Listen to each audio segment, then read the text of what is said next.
The information provided in this video is for educational and entertainment purposes only. Marketing strategies, data privacy compliance, and business practices discussed do not constitute professional legal, financial, or marketing advice. While we discuss historical trends and potential outcomes, individual results vary based on industry, execution, and external market factors. Viewers are strongly encouraged to conduct their own due diligence and consult with qualified legal or marketing professionals regarding CAN-SPAM Act compliance and data protection regulations before implementing any strategies mentioned herein. The business you think you own is actually a house built on someone else's rented land, and the landlord just tripled the rent.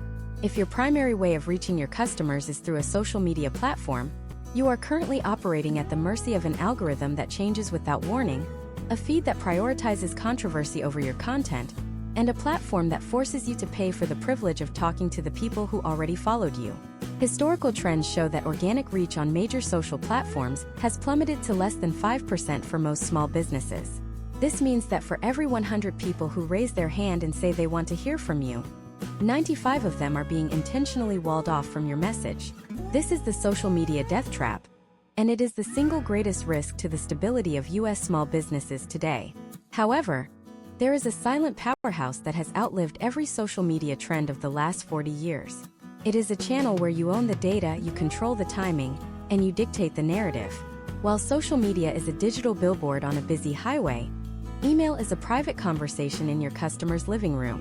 Today, we are beginning a 10-part deep dive masterclass into the world of high-performance email marketing.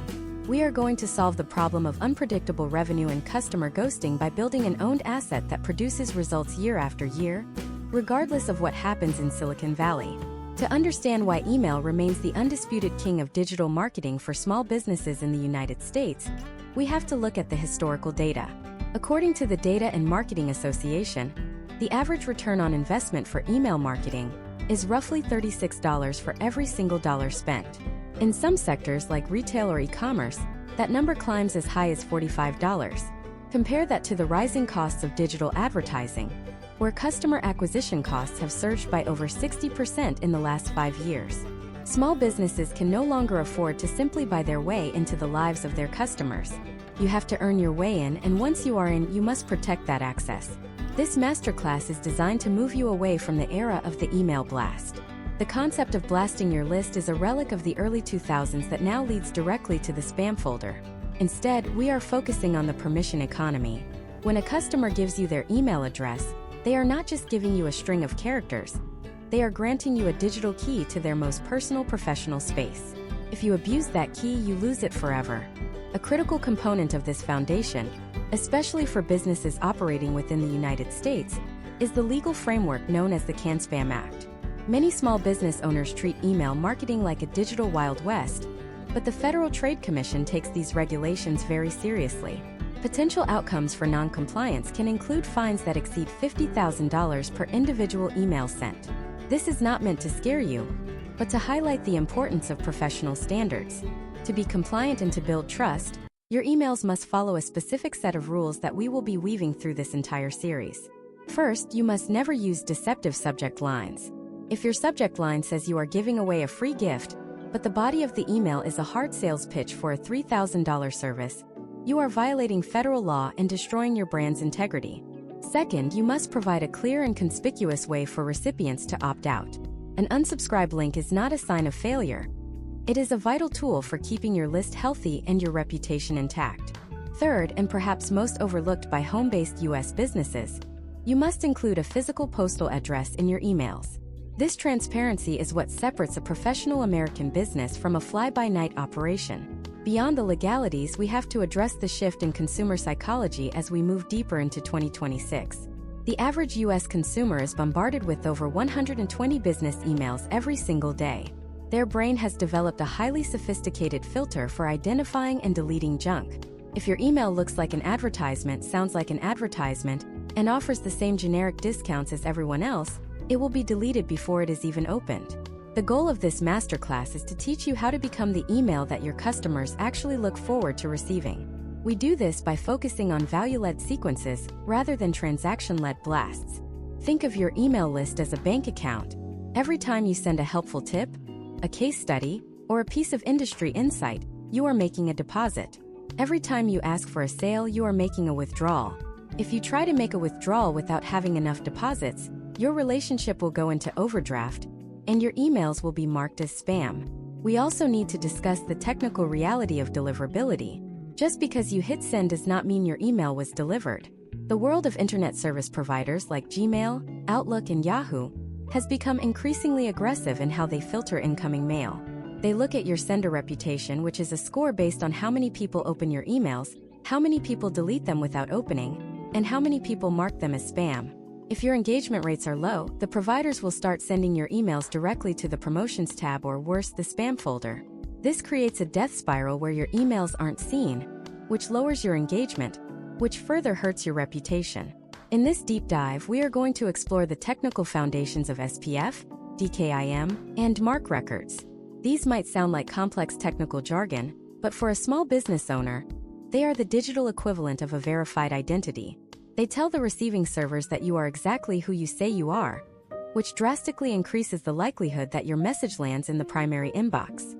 The American market is unique because of its high level of competition and its demand for personalization. Case studies of successful US-based small businesses show that those who segment their lists see a 760% increase in revenue compared to those who do not. Segmentation is the process of dividing your list based on behavior, interests, or demographics. Imagine a local pet store. If they send an email about a sale on dog food to a customer who only owns a cat, they have wasted an opportunity and annoyed a customer.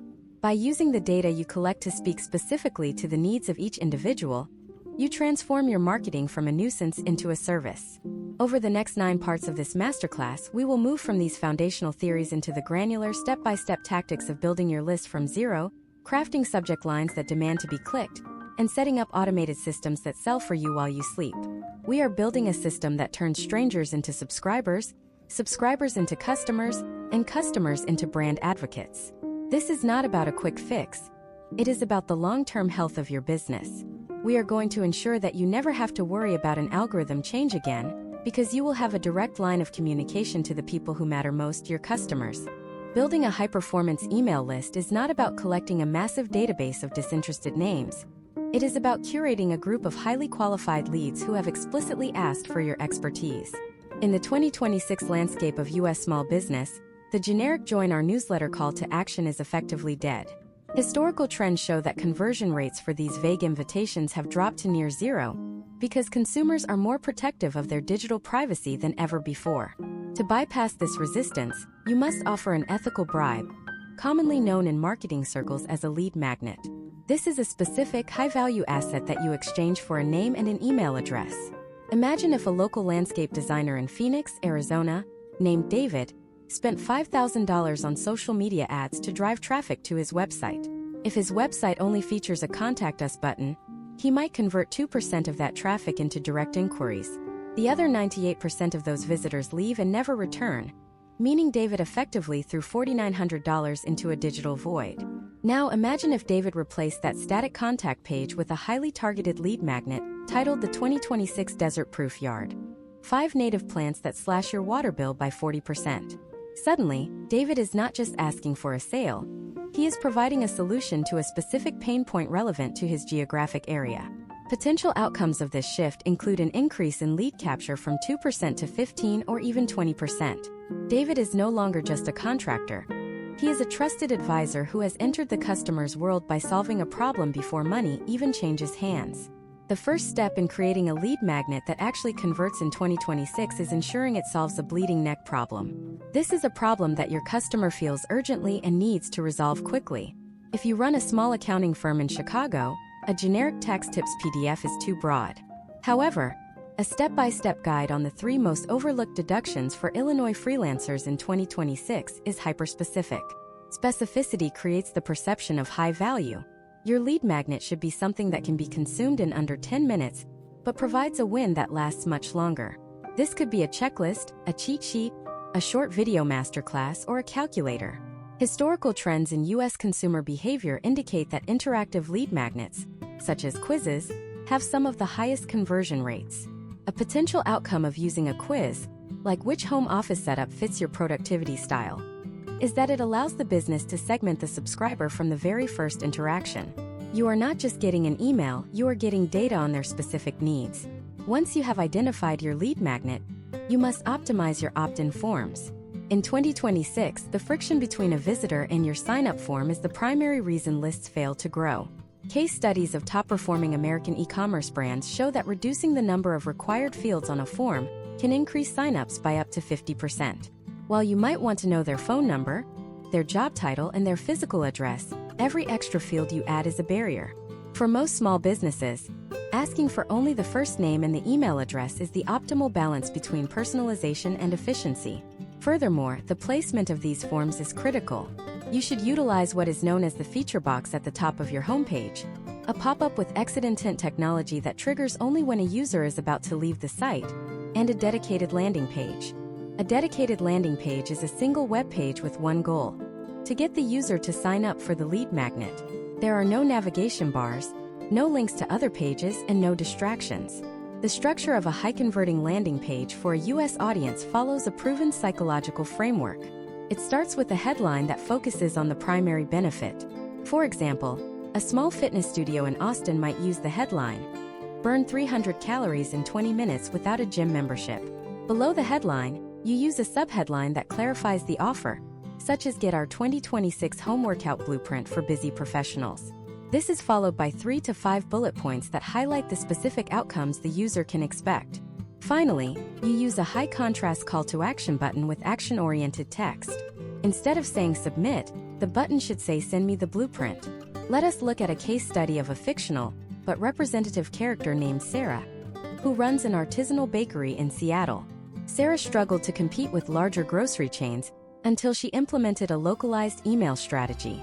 Instead of a generic sign-up, she offered a digital guide titled "The Secret to Perfect Sourdough at Home in the Seattle Climate." This lead magnet specifically addressed the high humidity of the Pacific Northwest, making it indispensable to her local audience. Sarah placed a QR code on every table in her physical shop and on every receipt, leading customers directly to her landing page. Within 6 months, her list grew from 50 people to over 2,000 local residents. Because she had their emails, she could announce a Saturday morning flash sale on almond croissants and see a line out the door 30 minutes later. This illustrates the power of an owned asset. Sarah did not have to pay for an ad to get those customers into her shop. She simply sent an email. However, list building in the U.S. also requires a deep understanding of the legal landscape regarding data privacy.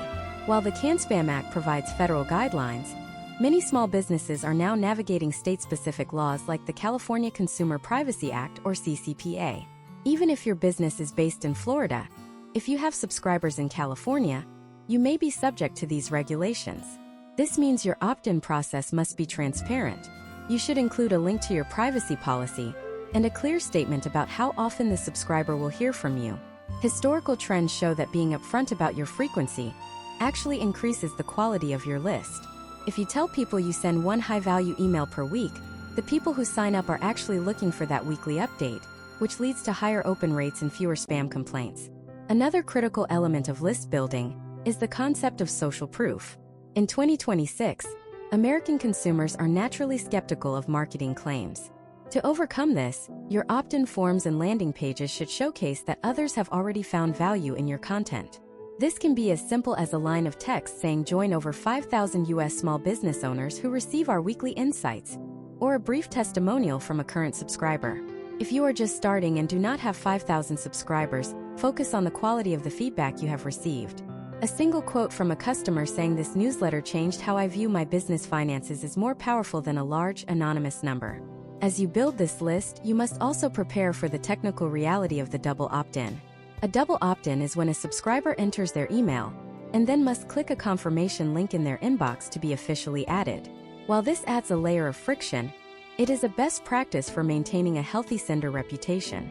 It ensures that the email addresses on your list are valid and that the people behind them truly want to be there. Potential outcomes of using a double opt-in include lower bounce rates and a much lower likelihood of being flagged as spam by providers like Gmail. We have now established the machine that captures the leads, but a list is only as good as the relationship you build with it from the very first second. Most businesses make the mistake of letting a new subscriber sit in silence for days or weeks after they sign up. This is a missed opportunity of massive proportions. The moment someone joins your list is the moment their interest in you is at its absolute peak. If you fail to capitalize on that interest immediately, you are essentially letting a warm lead turn cold. This brings us to the most important automated system in your entire business, the welcome sequence. But how do you write a first email that doesn't just get open, but actually gets a reply? How do you set the stage for a relationship that leads to a lifetime of sales? In the next part, we will dive into the psychology of the perfect welcome email and the 5-part sequence that turns a brand new subscriber into a loyal fan in less than 7 days. The moment a new subscriber joins your list, you have entered what professional marketers in 2026 call the golden hour. Historical trends in the US digital landscape show that the first 48 hours of a subscriber's journey are when they are most likely to open your messages, click your links, and engage with your brand. Their interest is at a fever pitch. If you wait 3 days to send your first email, that heat has already dissipated. This is why the automated welcome sequence is the most valuable piece of digital real estate your small business owns. It is not just one email. It is a carefully choreographed 5-part series designed to transition a stranger into a loyal advocate. The first email in this sequence must land in their inbox within seconds of them hitting the subscribe button. Its primary purpose is the delivery of the lead magnet you promised, but its secondary purpose is even more critical: establishing technical trust with their email provider. Imagine a subscriber named Marcus in Atlanta who just signed up for a guide on high-efficiency HVAC maintenance for his small office building. When Marcus opens that first email, you need to do more than just give him a download link. You should explicitly ask him to move your email to his primary folder, or to reply with a simple phrase like "Got it." In 2026, a reply is the strongest signal you can send to an algorithm that your content is wanted. Potential outcomes of this one simple request include a significant boost in your long-term deliverability scores, ensuring your future marketing actually reaches Marcus instead of being buried in a promotions tab. This first email should be short, celebratory, and clear. Use a subject line that is literal and functional, such as "Here is your 2026 HVAC maintenance guide, Marcus." Do not try to be mysterious here, be helpful. 24 hours later, it is time for the second email, which we call the origin story or the why. Most small businesses in the US make the mistake of making their marketing all about the product, but in a saturated 2026 market, consumers buy from people and purposes. Imagine if Elena, who runs a boutique eco-friendly cleaning service in Boston, sends an email explaining that she started her business because she saw how traditional chemicals were affecting the health of local families. By sharing this vulnerability and mission, Elena is no longer just a service provider. She is a neighbor with a cause. This email should follow a specific narrative arc: the struggle, the epiphany, and the solution. You are not bragging. You are showing the subscriber that you understand their world because you have lived in it. Historical trends suggest that this emotional connection is what prevents people from hitting the unsubscribe button when you eventually ask for a sale. The third email, sent 48 hours after sign-up, is the value drop. This is where you provide a quick win that the subscriber didn't even ask for. If your lead magnet was a large guide, this email should highlight one specific, counterintuitive tip from that guide that they can implement in 5 minutes. For a small retail business, this might be a styling tip for the current season. For a consultant, it might be a specific prompt to use in their workflow. The goal is to create an aha moment. When a subscriber realizes that your free advice just saved them time or solved a minor frustration, you have earned the right to their attention for the long haul. Case studies of successful American service businesses show that those who provide consistent, ungated value in their first 3 days see a 40% higher retention rate over the first 6 months compared to those who go straight into a sales pitch. By the 4th day, the subscriber might be wondering if your business is truly as good as you claim. This is where we deploy the social proof email. In 2026, the US consumer is more skeptical of corporate claims than any generation prior. They want to see receipts. Instead of just listing testimonials, tell a transformation story of a specific customer. For example, tell the story of Sarah from Ohio who was struggling with a specific problem your business solves, and describe the potential outcome she experienced after working with you or using your product. Use the feel, felt, found framework. I understand how Sarah felt. Others have felt the same way, but here is what she found after using our process. This external validation moves the subscriber's perception from "this sounds good" to "this works for people like me." The 5th and final email in the initial sequence is the soft invitation. Notice we do not call it a hard sell. At this point, you have delivered the lead magnet, shared your mission, provided additional value, and proved your results through others. You have built a massive amount of relational equity. Now, you invite them to take the next logical step. This could be a consultation call, a specific product recommendation, or a visit to your physical location. The key is to frame this invitation as the natural progression of the help you have already provided. Use a low-pressure call to action. Instead of "buy now," use a phrase like "see if this fits your needs." This maintains the role of the trusted advisor rather than the pushy salesperson. To execute this 5-part sequence effectively, you must understand the technical triggers within your email service provider. This should be a linear automation where each email is triggered exactly 24 hours after the previous one. However, you must also implement a logic gate. If the subscriber makes a purchase or books a call during the sequence, the automation should immediately stop. There is nothing that destroys a customer relationship faster in 2026 than receiving a sales email for a product they literally just bought an hour ago. This requires a clean integration between your point-of-sale system and your email marketing platform. Beyond the sequence itself, the formatting of these emails in 2026 should lean toward what is known as plain text plus. Historical trends in the US show that highly designed, image-heavy emails often trigger spam filters and can feel like a corporate advertisement. Small businesses have a competitive advantage here. You can send emails that look like they came from a friend. Use a single-column layout, a clean font, and minimal images. Ensure your links are on their own lines of text to make them easy to click on mobile devices, as over 80% of US consumers now read their emails on their phones during their morning commutes or breaks.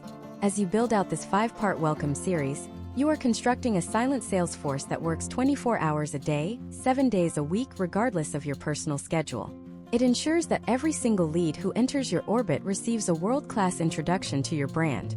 But even the most psychologically perfect welcome sequence is useless if no one ever opens it. In an era where the average US professional is deleting dozens of emails every morning before they even get out of bed, your subject line is the only thing standing between you and the digital trash can. The game has changed in 2026. The old tricks of using all caps or excessive punctuation will now get you blocked by the major providers. In the next part, we are going to dive deep into the high-conversion world of 2026 subject line science.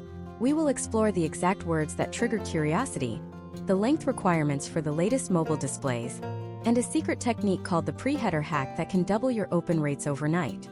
The subject line is the single most important string of text in your entire business ecosystem. In 2026, the average US professional receives approximately 140 emails every single day. Their thumb is hovering over the delete icon before they even finish reading your name. If your subject line fails to stop that thumb, everything else we have discussed, your lead magnet, your 5-part welcome sequence, your high-quality products, is effectively invisible. We are operating in the attention economy, and the subject line is your only currency.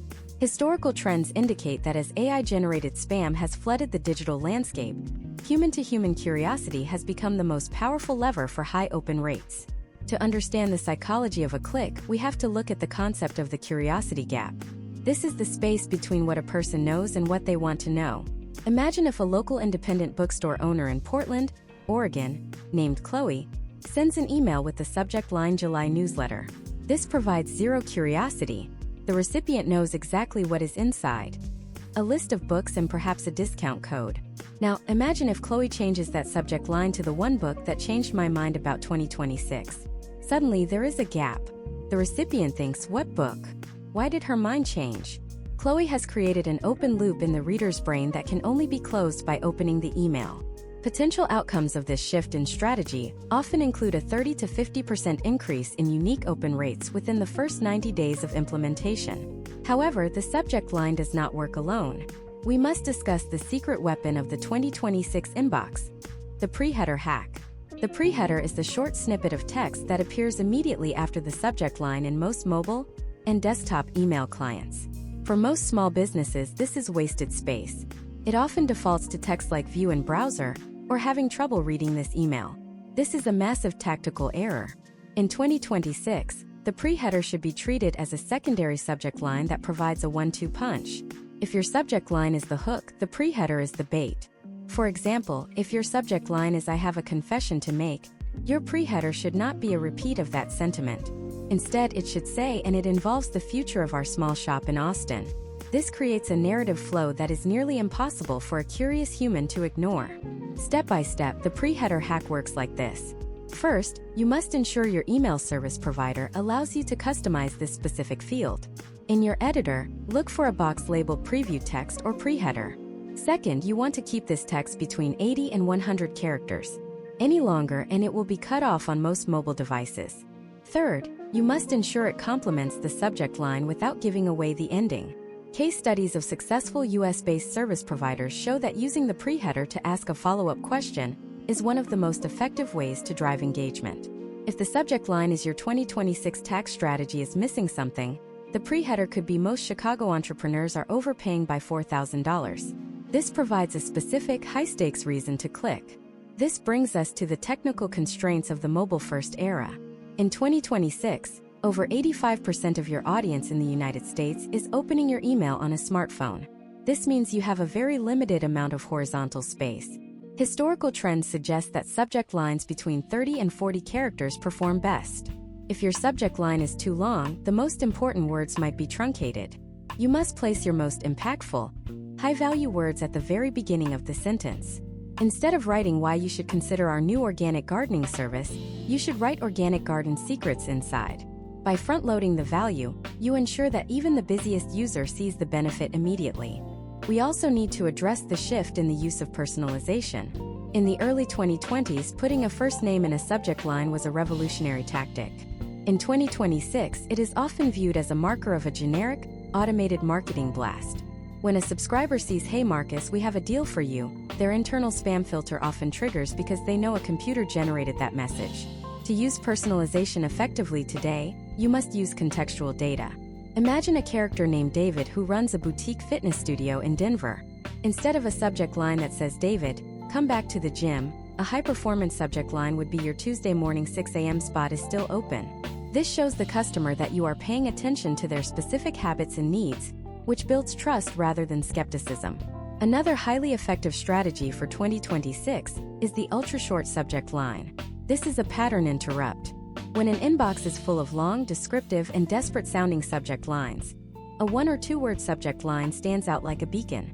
Words like "quick question, thoughts," or "Hey" often have some of the highest open rates because they mimic the way we communicate with friends and colleagues. Case studies of small US-based consultancies show that these minimalist subject lines often result in higher reply rates because they lower the recipient's defensive barriers. The email feels like a personal note rather than a marketing campaign. However, you must use this tactic sparingly. If every email you send is titled "Hey," the novelty wears off and your audience will begin to ignore you. Furthermore, we must navigate the 2026 landscape of spam trigger words. The algorithms used by Gmail and Outlook have become incredibly sophisticated. They no longer just look for words like cash or winning. They look for aggressive punctuation, excessive use of dollar signs, and deceptive phrasing. To keep your deliverability high, you must avoid what is known as clickbait fatigue. If your subject line promises a life-changing revelation but your email body is just a link to a generic blog post, the user will feel cheated. They might not only delete the email but mark it as spam. Potential outcomes of being marked as spam frequently include a permanent decrease in your sender reputation, which can take months of technical repair to fix. To master subject lines, you must also embrace the culture of A/B testing. Most professional email platforms now allow you to send two different versions of a subject line to a small percentage of your list, say 10% for each version. The software then waits for 2 hours, identifies which version had a higher open rate, and automatically sends the winning version to the remaining 80% of your list. This is a data-driven way to remove the guesswork from your marketing. You might think a funny subject line will work best, but the data might show that a direct, benefit-oriented one performs twice as well.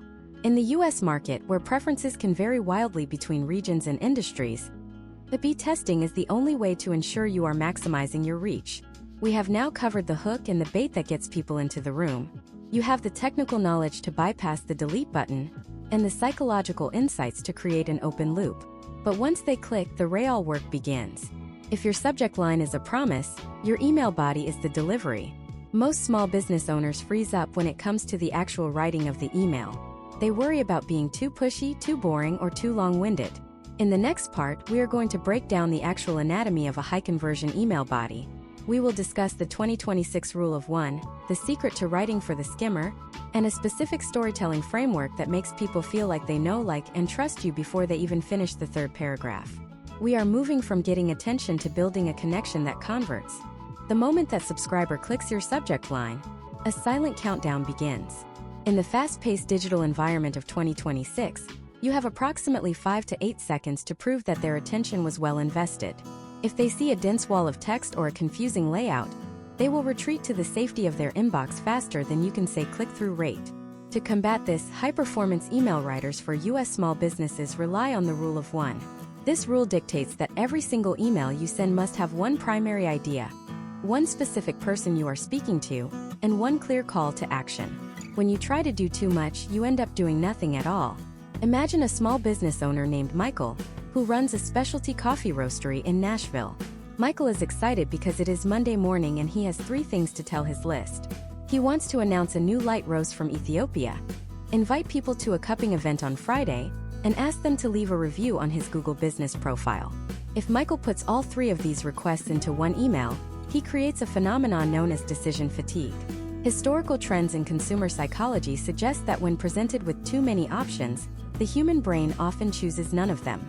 By diluting his message, Michael sees a potential outcome of low engagement across the board.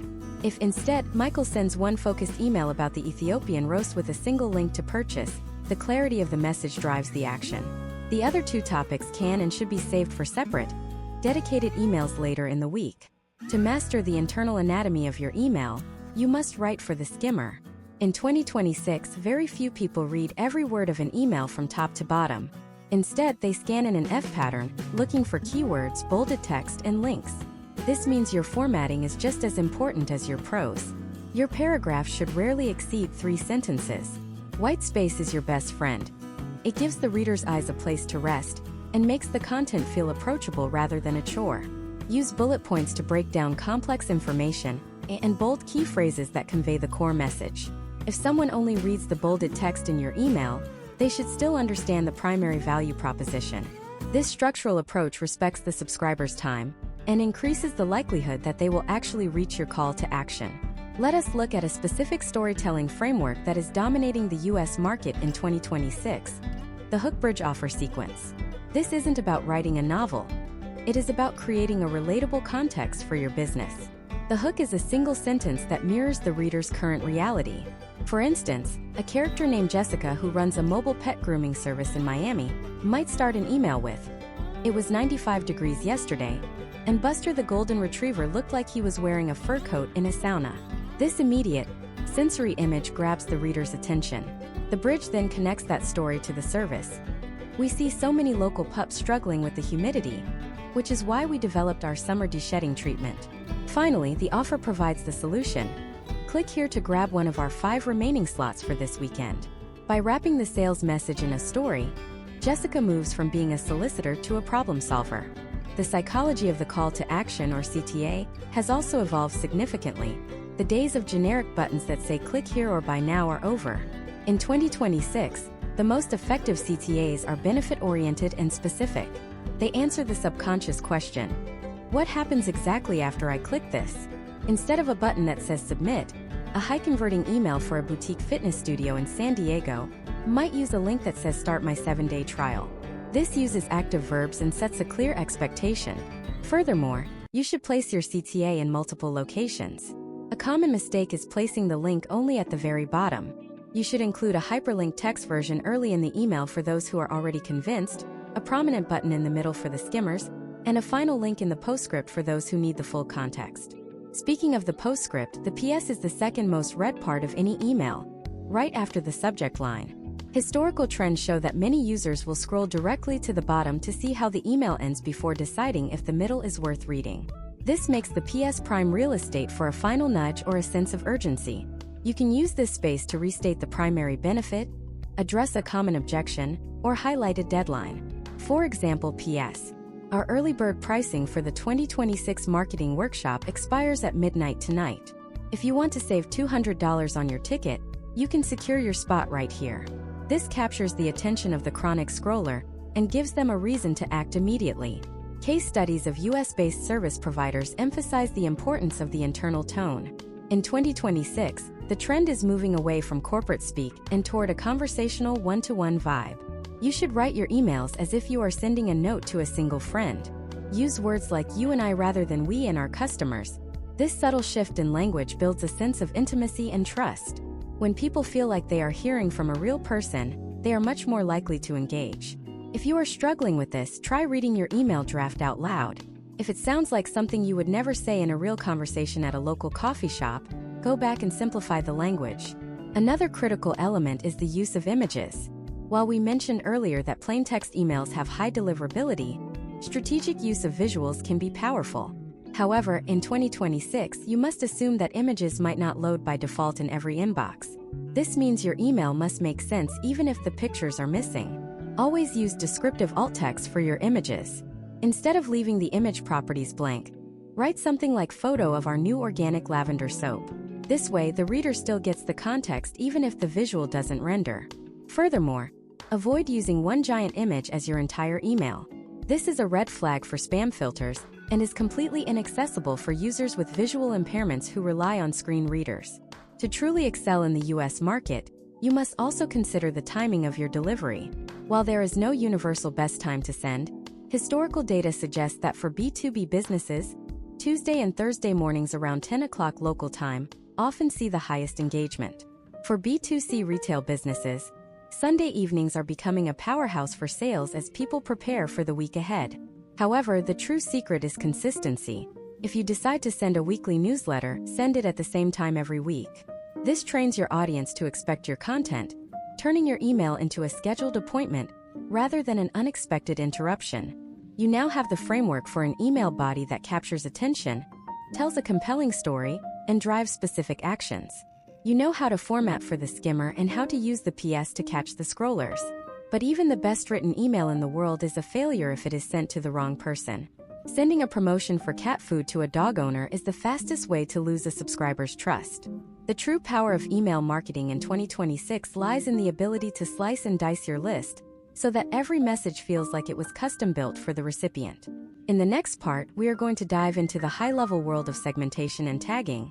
We will explore how to automatically track what your subscribers are interested in and how to send hyper-targeted campaigns that result in conversion rates that generic blasts can never achieve. We are moving from broadcasting to narrowcasting. Narrowcasting is the art of sending the right message to the right person at the right time. And in 2026, it is the only way to maintain a high sender reputation and a profitable bottom line. The era of the one-size-fits-all newsletter is officially over for US small businesses. Historical trends in digital marketing show that subscribers are no longer just looking for information. They are looking for relevance. If you send a promotional email for a luxury beard oil to a woman who has only ever purchased floral perfumes from your shop, you are not just missing a sale. You are actively training her to ignore your future messages. You are telling her that you do not know who she is. This is why segmentation and tagging are the twin engines of any sophisticated email strategy. To understand the power of this, imagine a small business owner named Robert who runs a high-end home improvement store in Denver. Robert has a list of 10,000 subscribers. In the old world of marketing, Robert would send a generic weekend sale email to all 10,000 people. Potential outcomes of this approach typically include a 2% click-through rate and a handful of unsubscribes from people who find the content irrelevant to their current projects. Now, imagine if Robert uses tagging. When a subscriber clicks a link in an email about organic gardening, they are automatically tagged as a gardener. If they click a link about power tools, they are tagged as a DIY builder. When Robert has a sale on premium potting soil, he does not email 10,000 people. He emails the 2,000 people tagged as gardeners. The result is a skyrocketing open rate, a surge in sales, and a list that feels understood. The technical difference between a tag and a segment is a point of confusion for many, but it is a distinction you must master in 2026. Think of a tag as a permanent or temporary label you stick onto an individual subscriber's profile. This label is based on their behavior, such as which links they click, which products they buy, or which lead magnet they use to join your list. A segment, on the other hand, is a filtered view of your entire list based on those tags and other data points. For example, you could create a segment of people who have the tag gardener, live in the 80202 zip code, and have not opened an email in the last 30 days. This level of granularity allows you to send a highly specific re-engagement campaign that is locally relevant. Historical trends show that segmented campaigns see a 14% higher open rate and a massive 100% higher click-through rate than non-segmented ones. For a U.S. small business, this efficiency is the difference between a marketing budget that drains resources and one that fuels growth. One of the most effective ways to implement this in 2026 is through the collection of zero-party data. This is data that the customer intentionally and proactively shares with you. You can do this through a simple preference center or a survey. Imagine if, in your welcome sequence, you asked a new subscriber a single question. What is your biggest challenge right now? Based on their answer, you apply a specific tag. This allows you to tailor the entire rest of their journey with your brand. Case studies of successful American service businesses highlights the effectiveness of engagement-based segmentation. You should be categorizing your list into 3 distinct groups: the hyperactives, the steadies, and the ghosts. The hyperactives are the people who open every email and click every link. These are your brand advocates. In 2026, you should be rewarding them with early access to new products or exclusive content. The steadies open occasionally and are your consistent revenue base. The ghosts are those who have not engaged with your content in 90 days or more. Sending your full marketing volume to the ghosts is dangerous. It tells email providers like Gmail that your content is not wanted, which can cause your emails to land in the spam folder for everyone else. Instead, you should place the ghosts into a sunset segment. A sunset segment is a final attempt to win back a subscriber before you remove them from your list entirely. It is a 3-part re-engagement sequence that asks a simple, direct question. Do you still want to hear from us? If they do not respond to this sequence, you must have the courage to delete them. While it might hurt to see your total subscriber count drop, your deliverability and open rates will soar. In 2026, a clean list of 1,000 engaged fans is infinitely more valuable than a bloated list of 10,000 people who are ignoring you. This is a hard truth for many small business owners to swallow, but the data is undeniable. Higher engagement scores lead to better placement in the inbox, which leads to more revenue. Another high-level strategy for U.S. businesses is the RFM model: recency, frequency, and monetary value. By integrating your email platform with your point-of-sale system, you can create segments based on how recently a customer bought from you, how often they buy, and how much they have spent in total. A customer who has spent $5,000 with you over the last 2 years should receive a very different style of communication than someone who bought a $10 item once and never returned. You can use this data to create a VIP segment. Potential outcomes for a VIP-focused campaign include higher average order values and increased customer lifetime value, as these individuals feel recognized and appreciated by your brand. Step by step, you can begin tagging based on link triggers. Most modern email service providers allow you to set an automation that says, if a subscriber clicks this specific URL, apply this specific tag. This is invisible to the customer, but provides you with a wealth of behavioral insights. Imagine if a small consulting firm in Seattle sends an email about 3 different services: SEO, content marketing, and paid ads. By tracking which link each person clicks, the firm now knows exactly what to pitch to those individuals in their next follow-up. They are no longer guessing, they are responding to demonstrated interest. In the US market of 2026, personalization is not just about the first name, it is about the context of the relationship. This requires a shift in mindset from being a broadcaster to being a curator of experiences. You are curating a path for each subscriber based on the breadcrumbs they leave through their interactions with your emails. This leads to a more ethical form of marketing, where you are only sending people what they have proven they want to see. This respect for the subscriber's inbox is what builds long-term brand equity and protects you from the rising tide of consumer skepticism. We have now built the engine of your email marketing system.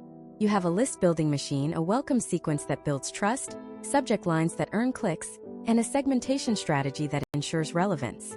But there is one final piece of the puzzle that turns this system from a manual chore into a passive revenue generator. This is the world of complex automations, sequences that trigger based on specific life events, purchase behaviors, or even the lack of action. Imagine having a salesperson who never sleeps, never takes a vacation, and knows exactly when to reach out to every single one of your customers. In the next part, we are going to explore the 5 essential automated sequences that every US small business needs to have running in the background to ensure no lead is ever left behind and no revenue is ever left on the table. We are moving from manual campaigns to an automated empire. An automated empire is built on the realization that your time is finite, but your systems can be infinite. In the competitive landscape of 2026, the businesses that thrive are those that have moved past the manual labor of hitting send and have instead engineered a digital ecosystem that responds to customer behavior in real time. We are talking about behavior-based triggers that act as a silent concierge for every single person on your list. These are not generic blasts. They are precise responses to specific actions. Historical trends in U.S. e-commerce and service industries show that automated emails can drive up to 300% higher open rates than standard newsletters because they are perfectly timed to the recipient's current state of mind. The first and most immediate sequence you must implement is the abandoned cart recovery. Imagine a customer named Tyler in Seattle who is browsing an online store for high-end, ergonomically designed office chairs. Tyler adds a $1,200 chair to his cart, enters his email address, but then gets a phone call and closes the tab. Without automation, Tyler is a lost opportunity. With a sophisticated 2026 recovery sequence, the system springs into action.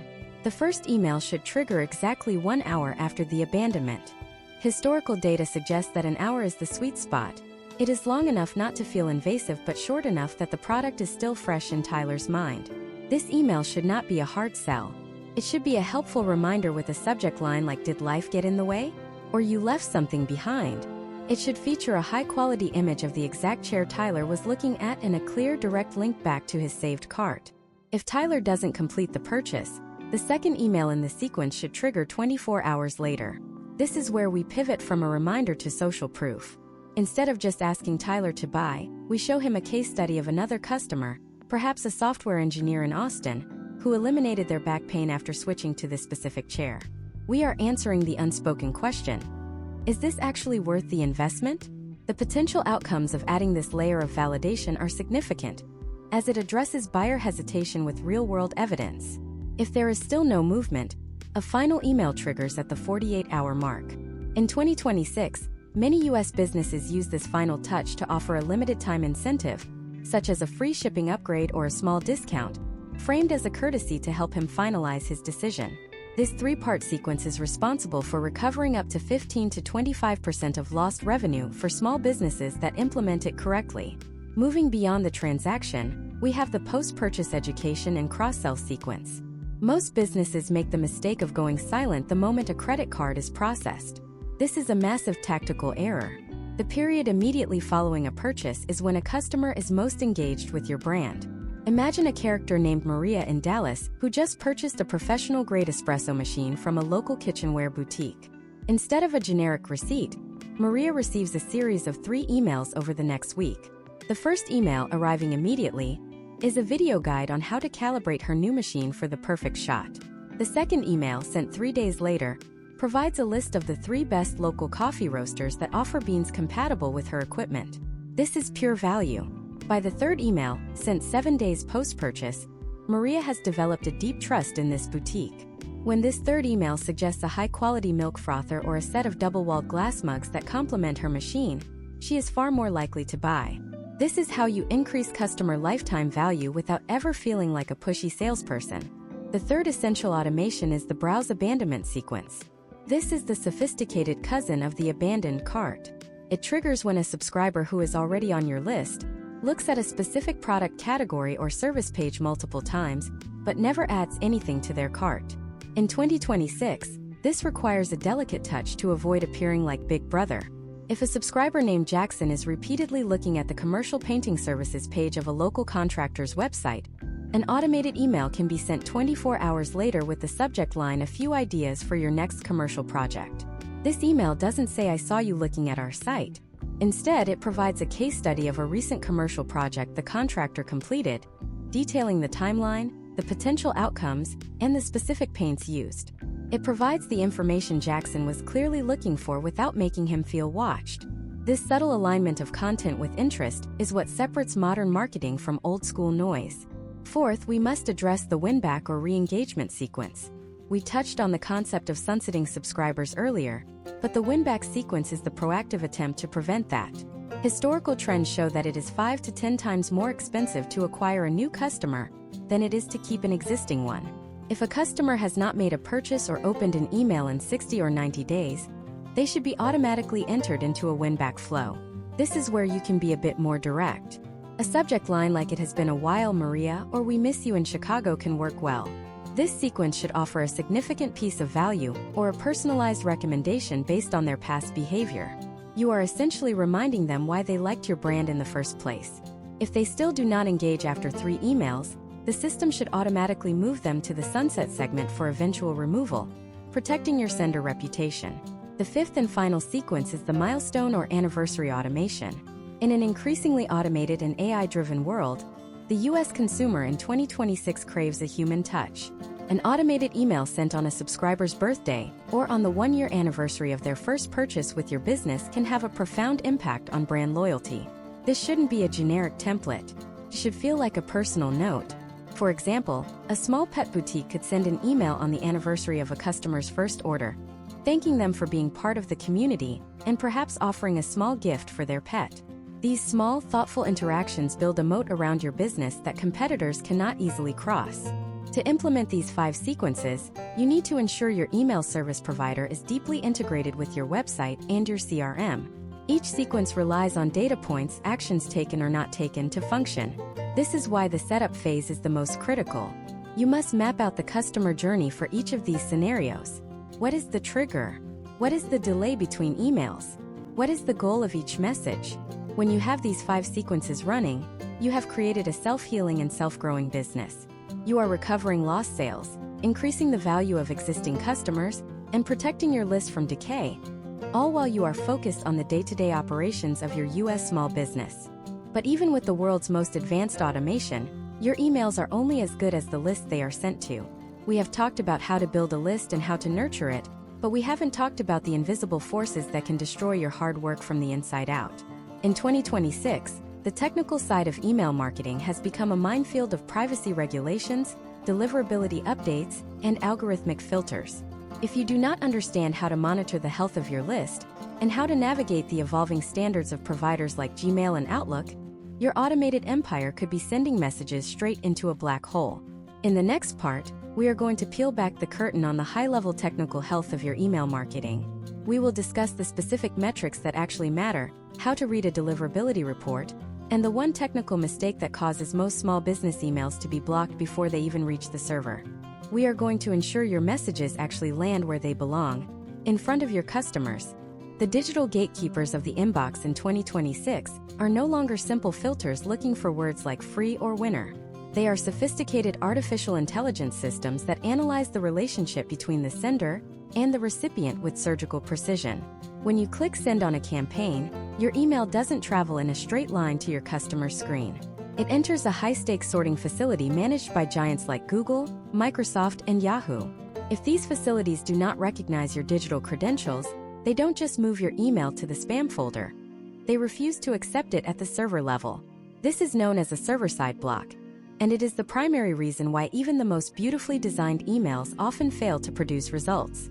Historical trends show that U.S. small businesses lose an average of 22% of their potential revenue because their communications are intercepted before they ever reach a human eye. To ensure your business isn't a victim of these invisible walls, we have to master the 3 pillars of technical authentication: SPF, DKIM, and DMARC. Imagine a business owner named Linda, who runs a specialized tutoring center in Virginia. Linda has spent years building a list of 4,000 local parents. However, Linda noticed her open rates dropped from 30% down to 5% overnight. She hasn't changed her content, and her parents still need her services. The problem is technical. Linda's email server is effectively shouting into a void because it lacks the proper digital identification. In 2026, the first pillar, SPF or Sender Policy Framework, is your guest list. It is a record in your domain's DNS settings that tells the world exactly which mail servers are authorized to send email on your behalf. If you use a platform like MailChimp or Klaviyo, but haven't updated your SPF record to include them, the receiving server sees your email as a potential forgery. It's like showing up to a high-security building and not being on the list. The guards aren't going to let you in no matter how nice your suit is. The second pillar is DKIM, which stands for Domain Keys Identified Mail. Think of this as a digital wax seal on every individual envelope you send. It uses a pair of cryptographic keys, one private and one public, to verify that the email was indeed sent by the domain owner, and more importantly, that the content wasn't tampered with during transit. When Linda's tutoring center sends an email, the receiving server uses the public key found in her DNS records to decrypt the digital signature.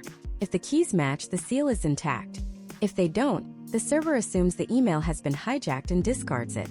In the 2026 landscape, having a broken or missing DKIM signature is a fast track to a permanent blacklist. Case studies of US-based firms indicate that implementing a valid DKIM signature can improve deliverability by up to 15% for domains that were previously unauthenticated. The third and most critical pillar for 2026 is DMARC, or Domain-Based Message Authentication, Reporting, and Conformance. This is the instruction manual you give to the world on how to handle your mail if the first two pillars fail. You can set your DMARC policy to none, which just monitors the mail, quarantine, which sends suspicious mail to spam, or reject, which tells the receiving server to bounce it entirely.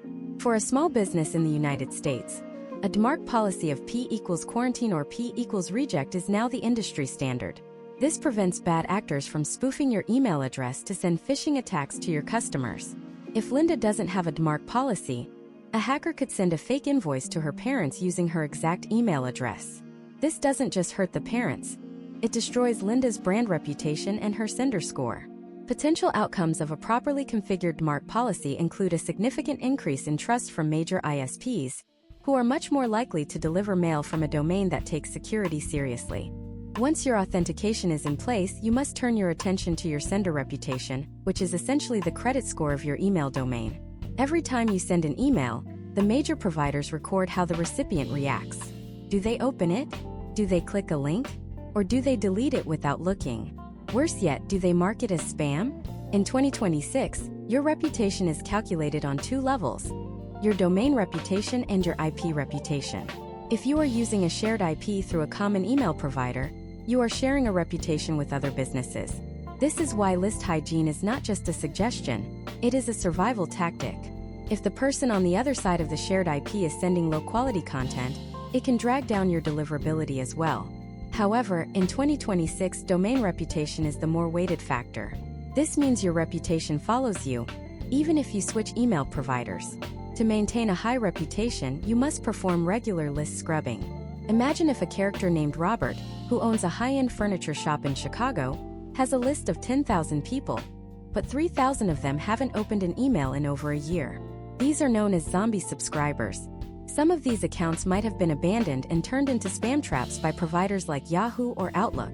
A spam trap is an old, inactive email address that is monitored by ISPs.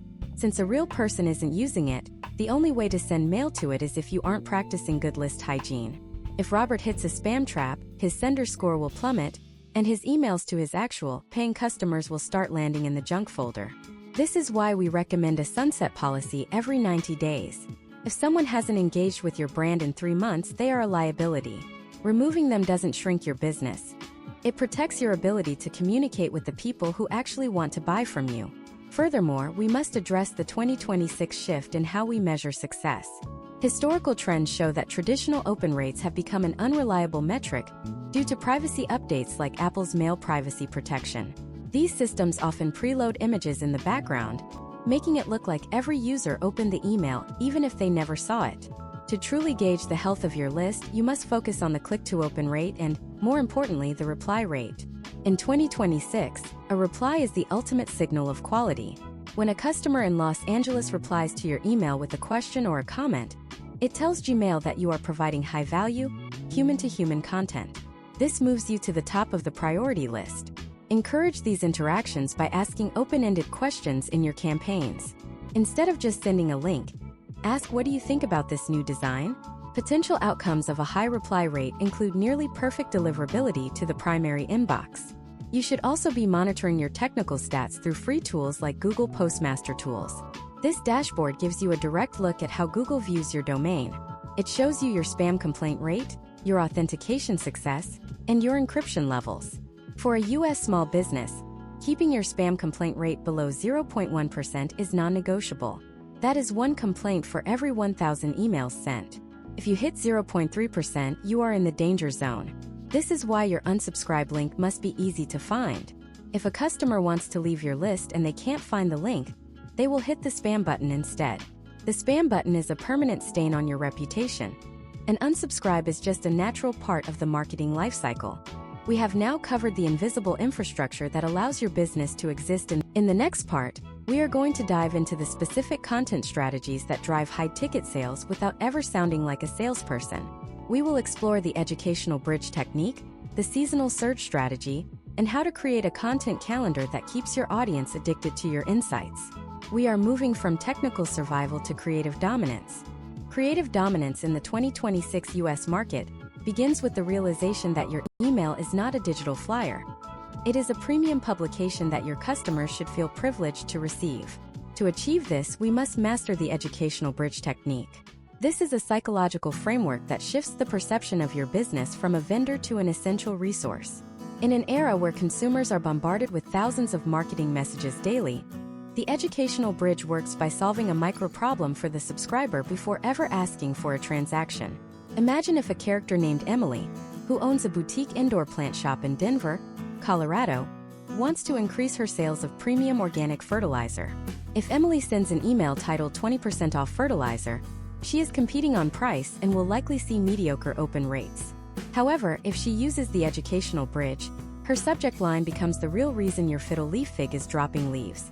Inside, she tells a story about the specific climate challenges of the 2026 Rocky Mountain spring, such as fluctuating indoor humidity and low light levels.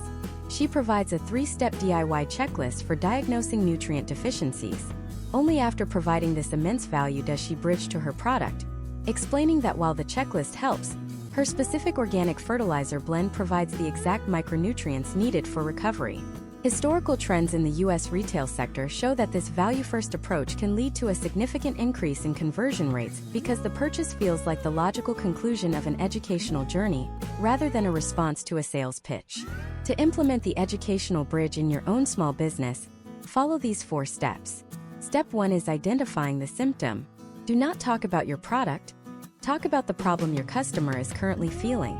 If you are a local plumber, talk about the strange knocking sound in their pipes. Step 2 is providing the partial fix. Give them a piece of advice they can implement in 60 seconds for free. This builds immediate reciprocity. Step 3 is the reveal of the gap. Explain why the DIY fix is only a temporary solution, or why certain complex problems require a more professional approach. Step 4 is the invitation. Provide a clear, low-friction way for them to access the full solution through your product or service. Moving beyond individual emails, we must discuss the seasonal surge strategy. In the United States, the retail and service calendars are dictated by major cultural and seasonal milestones.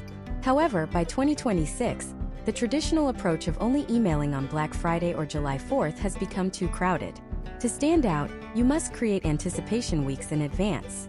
Let us look at a case study of a small family-owned tax preparation firm in Atlanta run by a character named Marcus. Instead of waiting until the April 2026 deadline to ask for business, Marcus starts a 4-week surge in early February.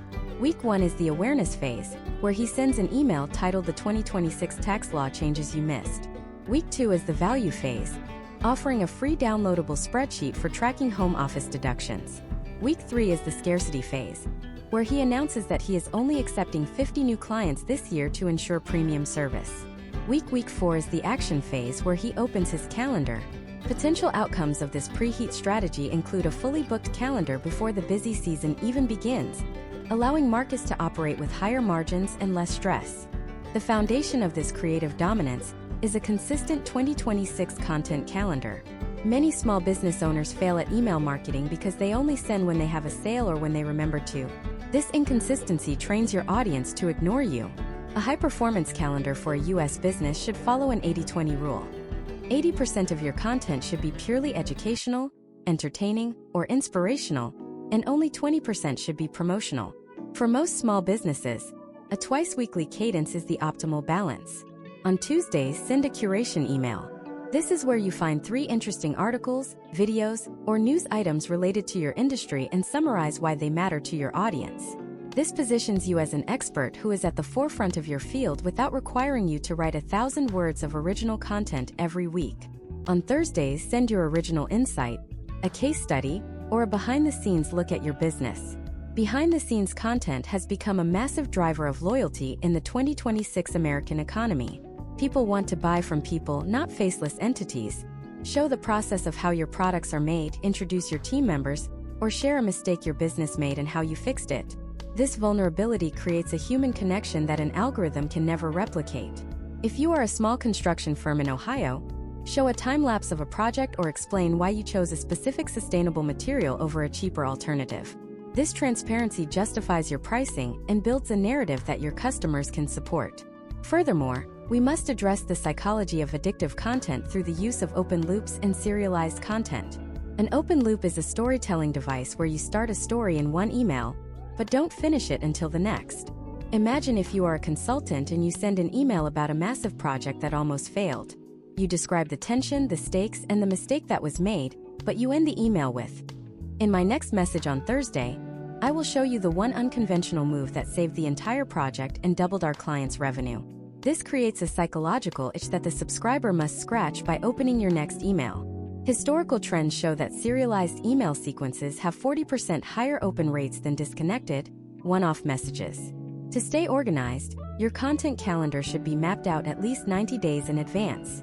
This allows you to align your email topics with your inventory levels, seasonal demand, and local events. For example, if you know a major industry conference is happening in Chicago in June 2026, you can plan a series of emails discussing the trends coming out of that event. This keeps your content timely and relevant, which is essential for maintaining high engagement scores. We have now moved through the entire life cycle of high-performance email marketing. You have the technical infrastructure to reach the inbox, the automation to handle the heavy lifting, and the creative strategy to keep your audience engaged and buying. You are no longer just a small business owner sending emails. You are the editor-in-chief of a powerful brand asset. But even the best strategies require constant refinement based on real-world data. Many businesses possess all this knowledge but fail because they do not know how to read the scoreboard. They look at vanity metrics instead of the numbers that actually drive profit. In the final part of this masterclass, we are going to wrap everything together by looking at the 2026 analytics revolution. We will discuss the specific key performance indicators that you must track to ensure your system is profitable, how to conduct a monthly audit of your entire email machine, and the one advanced scaling tactic that can turn a local US list into a national powerhouse. We are entering the endgame of the masterclass where we turn data into growth. To turn data into growth in the 2026 landscape, you must first stop looking at the metrics that make you feel good and start looking at the metrics that make you profitable. In the previous parts of this masterclass, we built the engine, the fuel system, and the exterior of your email marketing machine. Now we are looking at the dashboard.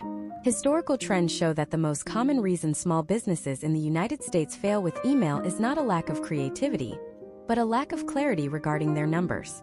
In 2026, the traditional open rate has become a ghost metric due to automated privacy protections that mask true human behavior. To succeed today, you must pivot your focus to the single most important number in your business: revenue per subscriber, or RPS.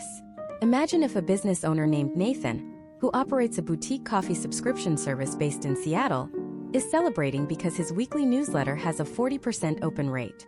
On the surface, Nathan looks like a master marketer. However, when we dive into his analytics for 2026, we find that his 10,000 subscribers only generated $1,000 in revenue last month. This means Nathan's RPS is 10 cents. Meanwhile, a competitor in Austin with only 2,000 subscribers and a lower open rate of 20% is generating $5,000 a month. Their RPS is $2.50. The business in Austin is 25 times more efficient than Nathan's. Potential outcomes of tracking RPS include the ability to identify exactly which segments of your list are your true profit centers, and which ones are simply costing you money in platform fees. To calculate this, you simply take your total monthly revenue generated from email and divide it by your total number of active subscribers. This provides a clear, unvarnished view of your marketing health. Beyond RPS, you must master the art of the monthly machine audit. Every 30 days, a professional U.S. small business owner should perform a 3-step health check. Step 1 is the technical integrity scan. You must go into your automation tab and manually click every link in your welcome sequence and your abandoned cart flow. In 2026, software updates and website changes can break integrations without warning. A broken link in an automated sequence is a silent killer of revenue. Step 2 is the creative refresh. Look at your click-to-open rates for your recurring campaigns. If a specific style of subject line or a certain layout has seen a steady decline over the last 90 days, it is a signal of audience fatigue. Case studies suggest that refreshing your email templates every 6 months keeps your brand feeling modern and relevant in a fast-moving market. Step 3 is the segment review. Are your tags still accurate? If a subscriber was tagged as interested in winter gear in November 2025, that tag might be irrelevant by June 2026. You must set up automation rules that strip away old, seasonal tags to keep your targeting laser-focused. The next level of dominance is moving from a local list to a national powerhouse through the strategy of paid list acquisition. Once you know your RPS, you can calculate exactly how much you can afford to pay for a new lead. If your average subscriber is worth $2 a month and stays on your list for an average of 18 months, that subscriber has a lifetime value of $36. If you can acquire a new email address through social media lead ads or search engine marketing for $5, you are effectively buying a $36 asset for $5. This is how small businesses in America scale into national brands. Imagine if a character named Chloe runs a small organic skincare line in Savannah, Georgia. By 2026, she has perfected her email funnel. She knows that for every 100 people who join her list to get her free guide to Summer Glow, 10 will buy her starter kit within 14 days. This predictability allows Chloe to confidently spend $500 a day on targeted ads, because she knows the math of her email engine will return that investment with interest. She is no longer guessing or hoping for a viral post. She is engineering growth. Historical trends indicate that businesses using paid ads to drive email signups, rather than direct sales, often see a lower customer acquisition cost because the email list allows for a longer, more persuasive nurturing period. However, scaling isn't just about spending money. It is about leveraging your existing fans through viral referral loops. In 2026, the most trusted form of marketing is still word of mouth, but we can now automate it. By integrating a referral platform into your email footer, you can reward your current subscribers for bringing their friends into the fold. For example, a local hardware store in Ohio could offer a $10 credit for every 3 neighbors a subscriber refers to the weekly DIY tips newsletter. Potential outcomes of a well-executed referral program include a 30% increase in list growth without any additional ad spend. This creates a self-sustaining ecosystem where your best customers become your most effective sales force. We must also address the ethical and legal responsibility of data management as we move deeper into 2026. With the proliferation of AI-driven marketing, the U.S. consumer is becoming hyper-aware of how their data is being used. Transparency is your greatest competitive advantage. In your final part of this masterclass, remember that the goal is not to extract value from people, but to create a value exchange that feels fair and rewarding. When you collect zero-party data through surveys and polls, tell your audience exactly why you are asking. Tell them, we want to know your skin type, so we only send you products that will actually work for you. This level of honesty builds a psychological moat around your business that no giant corporation can penetrate. As we conclude this 10-part deep dive, look back at the architecture we have built. You started with a legal and ethical foundation. You moved into high-conversion list building and the psychology of the welcome sequence. You mastered the science of the subject line and the anatomy of the email body. You learned to segment your audience with the precision of a surgeon and to automate your sales with the efficiency of a machine. You secured your technical deliverability and learned to lead with value-first campaigns. And now, you have the analytical framework to scale that system to whatever height you desire. The small business landscape in the United States is more competitive in 2026 than it has ever been, but it is also more full of opportunity for those who own their distribution. You are no longer at the mercy of a changing algorithm or a social media platform's whim. You own a direct line to your customers' most personal digital space. This is an asset that grows in value every day you tend to it. The masterclass is complete, but your execution is just beginning. The data is in your hands, the strategies are in your head, and the market is waiting for your next move.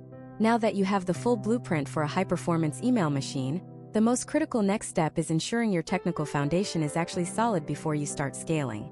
Would you like me to generate a comprehensive step-by-step technical audit checklist that you can use to verify your SPF, DKIM, and DMARC settings right now?